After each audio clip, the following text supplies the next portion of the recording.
Hey guys, I'm Mo back again. Welcome to day 13th in the life of the Google Pixel 7a. How is the battery life on the Google Pixel 7a? So after using this phone for almost 2 weeks, you get a feel of how the battery life is really going to perform. First weeks, it takes a lot of time to adjust to your usage style, and by the second week, everything should pretty much be optimized at that point. And there are really no surprises. For example, I start my day at 6:04 a.m. and then you just simply pull down the notification shade on the top right hand corner. It tells you that the phone will last until 3:30. So right off the bat, you know how long the battery life is going to be on a typical day based on your usage. So that is anticipated about 9.5 hours, which is pretty accurate based on my experience with this phone. Ironically, the first few days when I got this phone is when I actually had the best battery life, and it has been progressively getting worse. It's been progressively getting worse ever since after I got used to my usage style. So overall, I averaged just under 10 hours of total battery life. You may notice that my screen on time is pretty poor, but the main reason for that is I don't really use my screen a lot throughout the day. I have music playing in the background. I do use my phone a lot.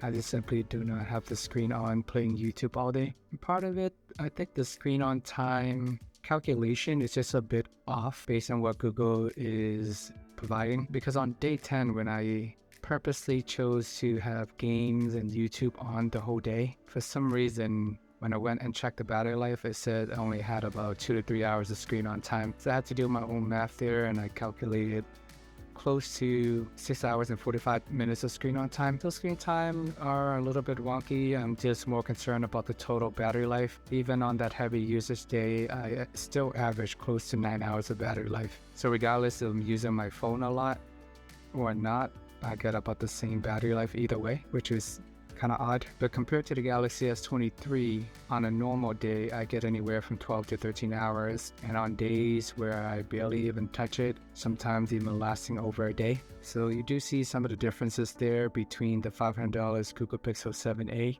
and the $700 or $800 Galaxy S23, depending on how much you get it for. So now let's quickly jump into day 13. Woke up at 6:04 a.m. At 6:31, my battery is expected to last until 3:30. At 7:30, phone is at 92%, just watching YouTube videos throughout the day while I'm doing dishes and just walking around the house. And today I actually had to go into the office for work. Typically I work from home, but if you live in the south of Boston and you have to go into Boston, I would recommend taking the commuter rail and don't drive unless you absolutely have to. I actually did have to because I had some errands to do in the evening, which required my car. So it took over an hour and 10 minutes to get into Boston. Compared to the commuter rail, it would have only taken 25 minutes. So just keep that in mind as you're traveling into the busy Boston where there's so much traffic all year round. The best time to go is super bright in the morning at the crack of dawn, maybe 5 a.m. and after maybe 8 p.m. That's when there's going to be no traffic. So it's pretty much traffic all day long, all year long, going in and out of Boston. So by 9:24, I got to work. My phone is at 59%. Made my way to the elevators. First time being in the office at work. And of course, I gotta look for the kitchen first to see what free snacks and food they have. Got myself some chips, water, fruit snack, cheese and crackers. Settled down at my desk by 11:30 in the afternoon. Went to go grab some lunch quickly using the Google Pixel 7a to record short video clip pretending to be a tourist. I used to live in Boston and you never really appreciate it until you're gone, but lots of nice tall buildings for you guys to admire if you ever come by. And then once I got back into my work building, decided to take the stairs down. And for some reason, all the doors are locked. So I had to go from the 27th floor all the way to the bottom.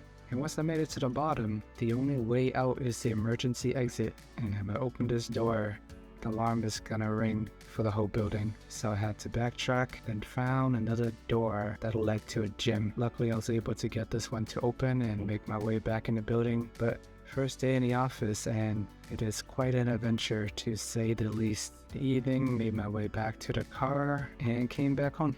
And since my phone was only projected to last until 3:30, I did charge it throughout the day while I was at work so that when I leave work, I would have battery. But by 9:15 at night, Phone is at 66% after being charged randomly throughout the day. I used the recording app for about an hour. Other than that, didn't really touch my other apps that much since I'm in the office. 4.5 hours of idle time, about an hour and 15 minutes of screen on time because I was at work most of the day. And this wraps up day 13th. Another busy day at work, just traveling around, recording quick clips. But right at the beginning of the day, you already have a sense of how long the battery life is going to last. And then you can plan your day around that. Make sure you have your chargers around. So it is a solid phone for battery life, but it is nowhere close to the best. There you guys have it. Remember to like and subscribe. Let me know what your experience has been with the Google Pixel 7a so far. Please check out day 12 when I actually turn on 90Hz refresh rate to see how that impacts my battery life. Because right when you buy the phone, 90Hz refresh rate is turned off by default.